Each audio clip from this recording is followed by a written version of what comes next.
No,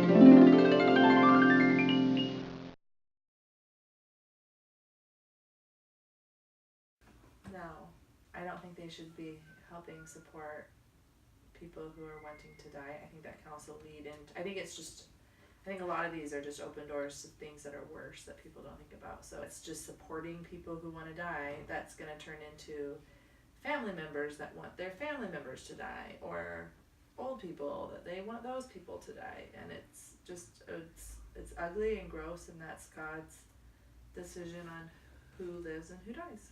That's difficult. I would say that it is not ethical. I think it's a physician's responsibility to make someone comfortable as they pass. However, I don't think that ending someone's life is morally right. I think we should make them as comfortable as possible, but we'll let, I guess you'd say, nature take its course. I personally don't think it's appropriate. Okay. No. I think God counts our days, and that's not our job. I have to agree with that, especially now that we have hospice care. There's ways to die with dignity and care and not feeling pain. So that's the route I would take and encourage others if they were to ask me. Yes. Yes. Completely. Yeah. I mean, I don't think someone should be forced to keep living with their illness. Yeah, especially if they have like chronic pain or something. Yeah. That we're not supposed to just suffer as much as we can, but if you cross the line into taking your life, obviously in the case of Saul, that was something that where he fell on his own sword. He tried to have someone else do that for him, and it seems that kind of the consistent testimony in Scripture is that we're not to take our own life. No. If somebody was hurting my family and self-defense, I kill somebody, it's not a murder. It's not something that I've planned. It's not something that I was wanting to do, but I am doing it out of protection. No. In a war, I think killing is unfortunate, but it is a byproduct of war. I don't think it's necessarily murder. I don't necessarily also think it's right all the time.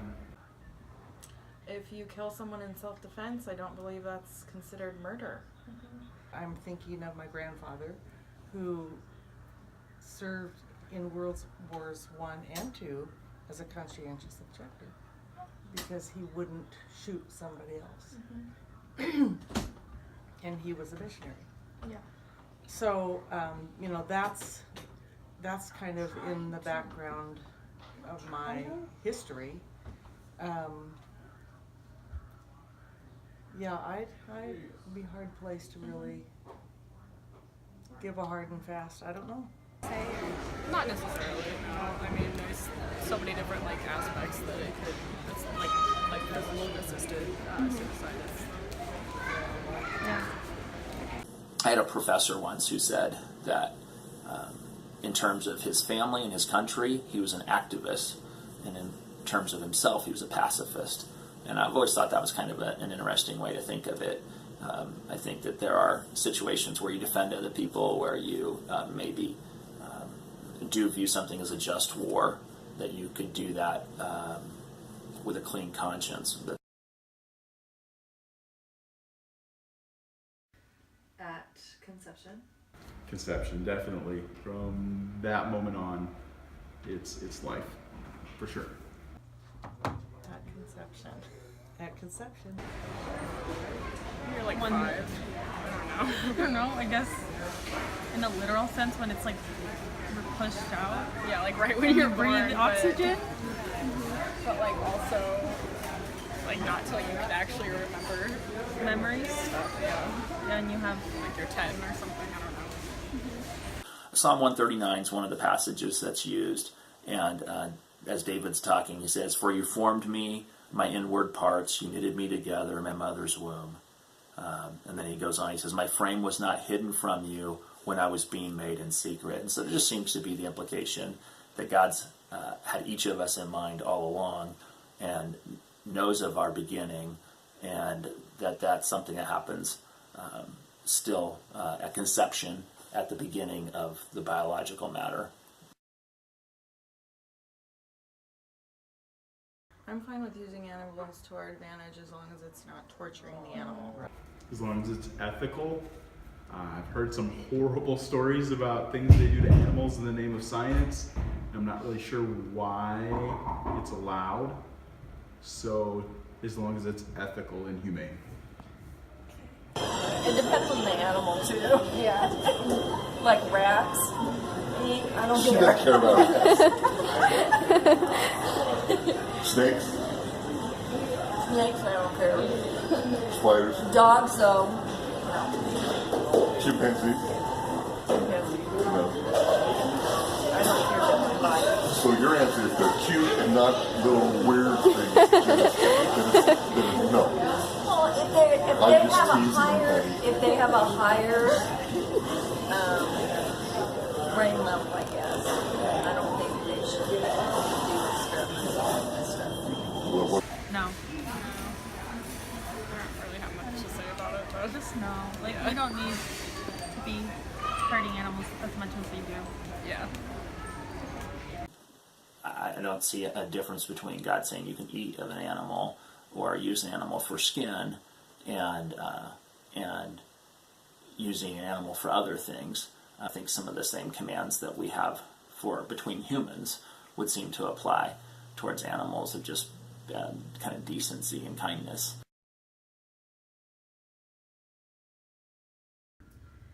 To me, I think plastic surgery is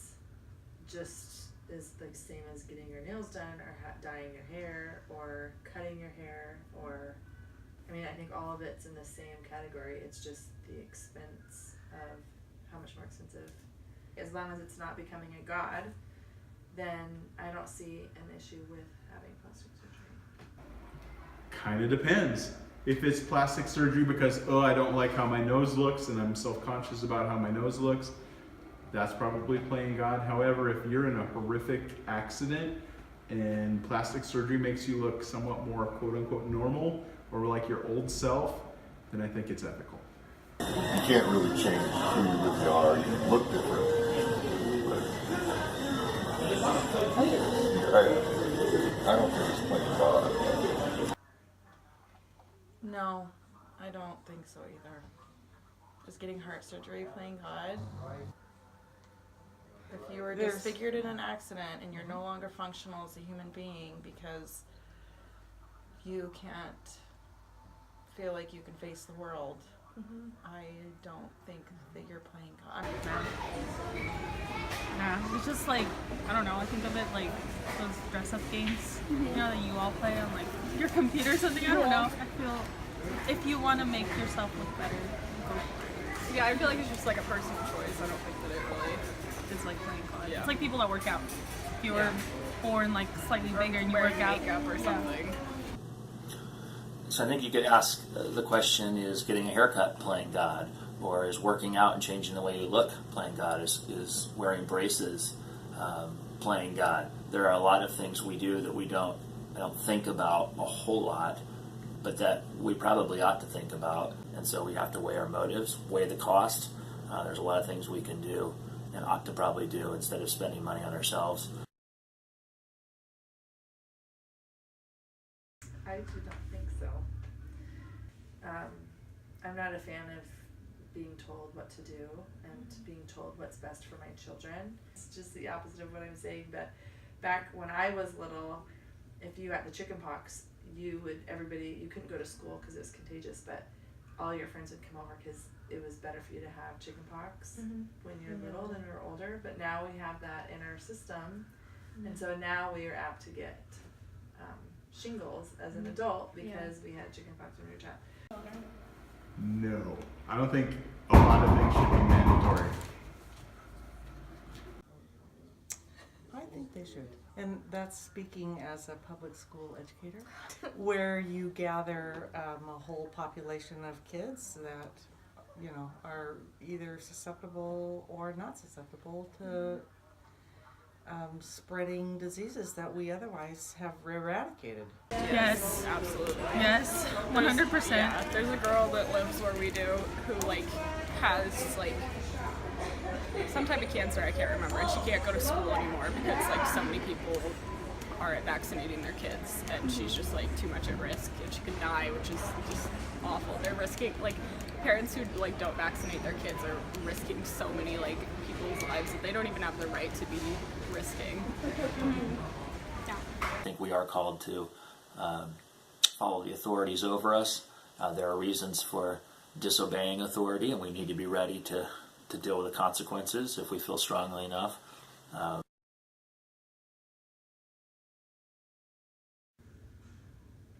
think it's one of those things where culturally we have gone so far down on the moral compass that they're busy dealing with things that are way more bad than that. Yes, and I'll tell you why. Because my brother-in-law, about 15 years ago, had a raging heroin habit, and when I asked him, how did this happen? He said, my buddies and I would go to the skate park and smoke a little weed. After a while, it became, he just went from one drug to the next to the next. I'm not saying everybody does that, but for some people that have addiction in their genetic makeup, I think smoking marijuana is indeed the gateway drug. So yeah. Knocking on doors to find out, well, no. But when they become aware of a situation, just like drinking or anything, any other illegal activity, it needs to be handled. If they're pulled over and Yeah. they smell it, Yeah. they should be Yep, or if charged. they're reported by somebody else, Yeah. you know, school personnel, family, neighbors, whatever. Yeah. And so if I guess if marijuana use is deemed to be a real threat to society among teens, or to be more of a problem, then a harsher penalty than they are currently doing maybe would be appropriate, but I don't know all the issues involved there. Well, it's kind of like saying, are you going to jump off the bridge because so-and-so jumped off the bridge? Just because other countries do it doesn't mean that we need to do it. No. We maybe should raise it a little bit, because I've seen a lot of studies that say your brain's not fully formed. Girls, I think it's 23, and guys, it's more like 25 or 26. So if you're putting chemicals in your brain that might stunt the growth of your brain, it's probably not a good idea. Yeah, if we had a culture that respected alcohol, that would be one thing. I don't think our culture does. I think we have people in places of authority to, and we ask them to make wise decisions, and hope that they do, pray that they do, and then we follow those.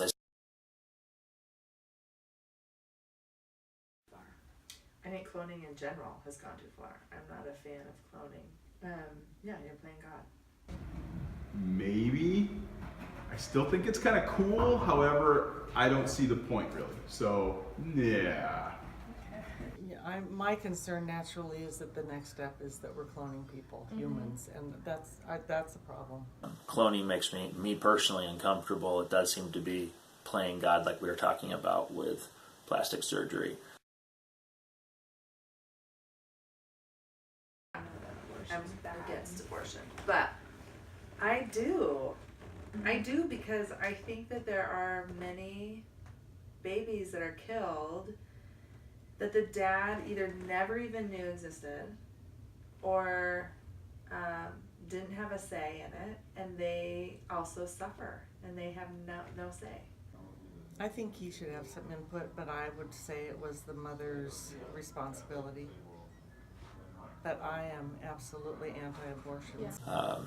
To me, the priority is the life, the kid, not the individual wishes of either parent.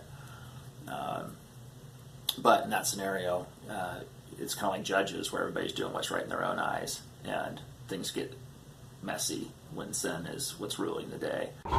Yes, absolutely. As a dad, I think women obviously bear a lot of childbirth. However, I think a man should have a say.